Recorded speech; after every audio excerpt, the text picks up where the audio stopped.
क्योंकि हर किसी को परेशानी है, तो सिर्फ ये कि महंगाई महंगाई महंगाई कब ख़त्म होगी। हुकूमत ही कहती है डॉक्टर साहब कि पाकिस्तान वाहिद मुल्क नहीं है बल्कि दुनिया भर में महंगाई है और बढ़ती चली जा रही है।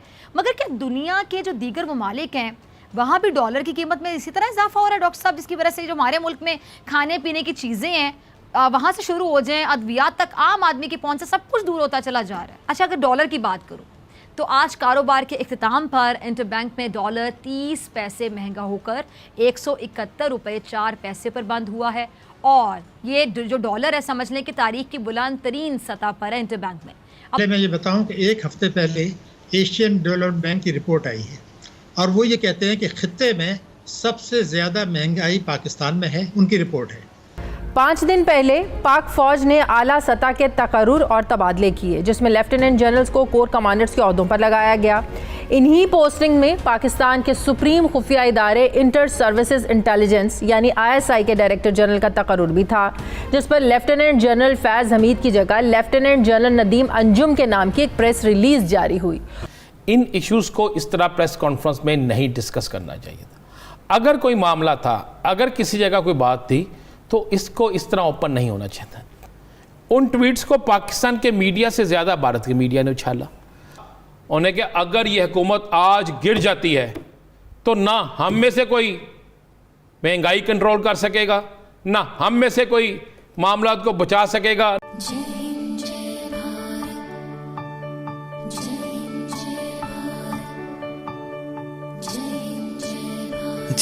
पीटीआई की गवर्नमेंट है जिनको वोट दिया गया, ये जो तब्दीली की गवर्नमेंट है जिन्होंने नारा लगाया कि तब्दीली हम लेकर आएंगे, करप्शन का खात्मा करेंगे, ऐसे ऐसे इकदाम करेंगे कि मुल्क में तब्दीली आएगी। इनका तो एजेंडा ही है ना कि तब्दीली लाना। तो अगर तब्दीली बल्ले को जिन्होंने वोट दिया, इनको जिन्होंने ये जो मैंडेट दिया, अगर अभी ये भी तब्दीली ना ला सकें, ये भी वक्त को ना बदल सके, ये भी हालात को ना बदल सके, ये भी निज़ाम को ना बदल सके, तो फिर ऐसे कैसे चलेगा?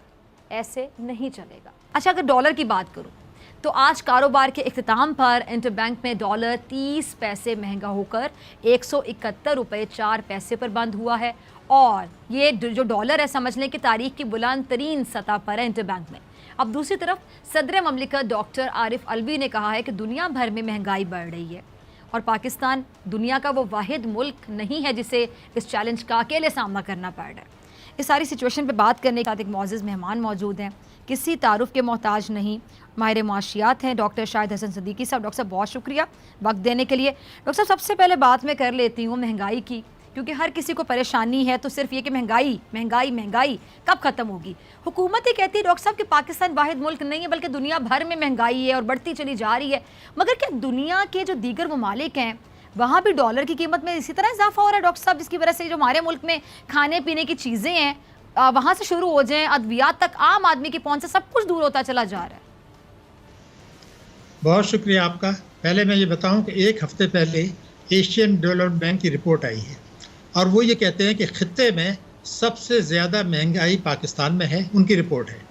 और जो शरह नमू है उसमें पाकिस्तान का 5वां नंबर है।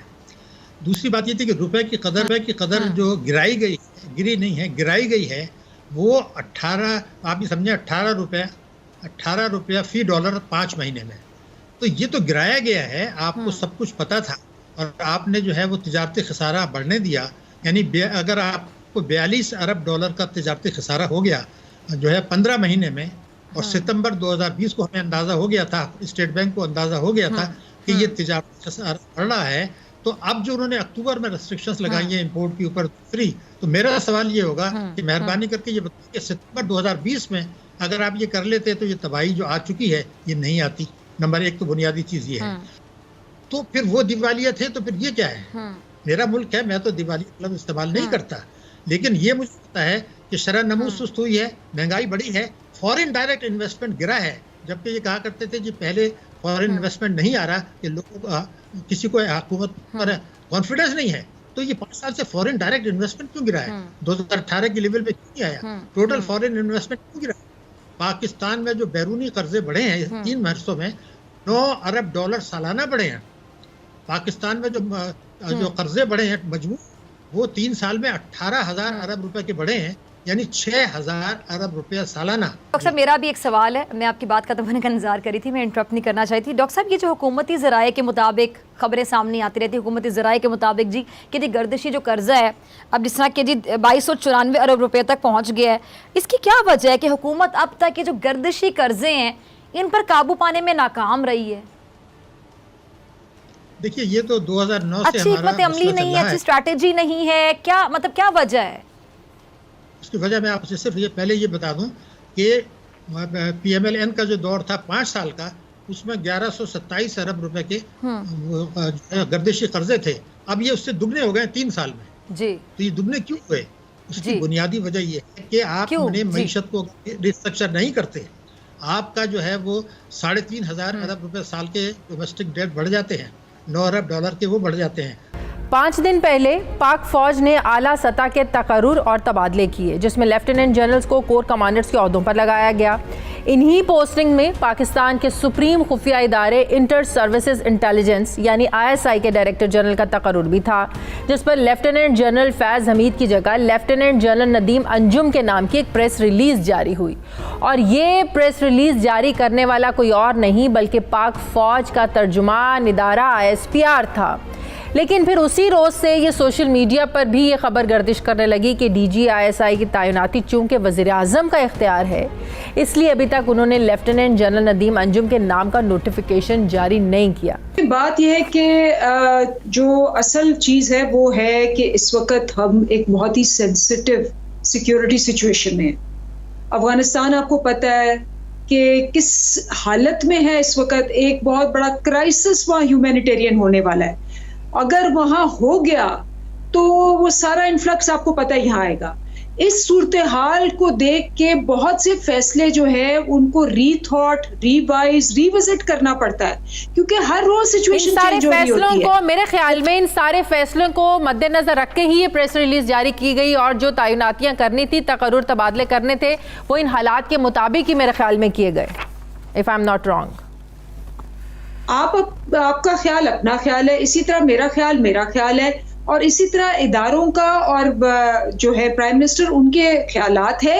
और ख्यालात जो होते हैं बेहतरीन बहन भाई एक ही फैमिली के जो लोग होते हैं उनके मुख्तलिफ ख्यालात होते हैं, लेकिन वो बैठ के डिस्कस करते हैं, उसके प्रोज एंड कॉन्स देखते हैं, उसके बाद जो एक फैसला निकलता है उसके अंदर हर एक की राय शामिल होती है। वो एक तो बेहतर फैसला होता है और उसपे ओनरशिप भी आती है। इन इश्यूज़ को इस तरह प्रेस कॉन्फ्रेंस में नहीं डिस्कस करना चाहिए था। अगर कोई मामला था, अगर किसी जगह कोई बात थी, तो इसको इस तरह ओपन नहीं होना चाहिए था। जिस दिन ये मामला हुआ, आपने अपोजिशन के कुछ लोगों के ट्वीट देखे, उन ट्वीट्स को पाकिस्तान के मीडिया से ज़्यादा भारत के मीडिया ने उछाला। उसके बाद मेरे कुछ सीनियर सहाफ़ियों के ट्वीट भी देखे, वो भी ट्वीट सामने हैं। उसके बाद कुछ और लोग भी इस पर लग गए, और आज रहती रोती कसर जो थी वो हुकूमत ने निकाल दी। जब हुकूमती तर्जमान प्रेस कॉन्फ्रेंस के अंदर ऐसी बात कहते हैं और ख़ुद किस चीज़ को हवा देते हैं, तो फिर वो मुतनाज़ा से मुतनाज़ा चीज़ बनती जाती है। और इसके बाद आज आप तबसरे देख रहे हैं, आज आप ज़रा गैर मुल्की मीडिया, ख़ुसूसन भारतीय मीडिया देखें, उसमें वो क्या कर रहे हैं। हमें ऐसी गुफ्तगू करनी ही नहीं चाहिए थी। बात यह है कि यासर बिल्कुल ये जो हुआ गलत हुआ है। उन्हें कि अगर ये हुकूमत आज गिर जाती है तो ना हम में से कोई महंगाई कंट्रोल कर सकेगा, ना हम में से कोई मामलात को बचा सकेगा, ना हम में से कोई जो है मामलात को दुरुस्त सिमत ले जा सकेगा। इस हुकूमत के खिलाफ तहरीक चलाते रहें, लेकिन किसी जगह ये कोशिश ना करें कि यह हुकूमत ख़त्म हो। उन्होंने कहा भाई 2 बड़ी छोटी जमातों के रहनुमा थे, उन्होंने कहा ये आप क्या कह रहे हैं? उन्होंने कहा जी बिल्कुल दुरुस्त कह रहे हैं। क्या इन हालात में हम हुकूमत कर सकते हैं? क्या हम महंगाई को कंट्रोल कर सकते हैं? जितना मर्जी पैसा ले आए, क्या हम डॉलर की कीमत नीचे ला सकते हैं? क्या हम इंटरनेशनल जो सिनेरियो बना अफगानिस्तान के वाले से कुछ कर सकते हैं? उन्होंने कहा जी नहीं कर सकते। थैंक यू दोस्तों इस वीडियो को पूरा देखने के लिए। आई होप आपको ये वीडियो पसंद आया होगा एंड आपने लाइक बटन भी प्रेस कर लिया होगा। अगर नहीं किया है तो ज़रूर से कर ले। अगर आप हमारे साथ जुड़ना चाहते हैं तो ऐसे ही इंडिया पाकिस्तान रिलेटेड न्यूज़ देखना चाहते हैं तो हमारे चैनल को ज़रूर से सब्सक्राइब भी कर लें, ताकि आपको लेटेस्ट अपडेट मिलती रहे। हमारा मोटिव है कि आपको सही और लेटेस्ट जानकारी दी जाए। तो मिलते हैं आप सबसे नेक्स्ट वीडियो पे, तब तक के लिए जय हिंद, जय भारत।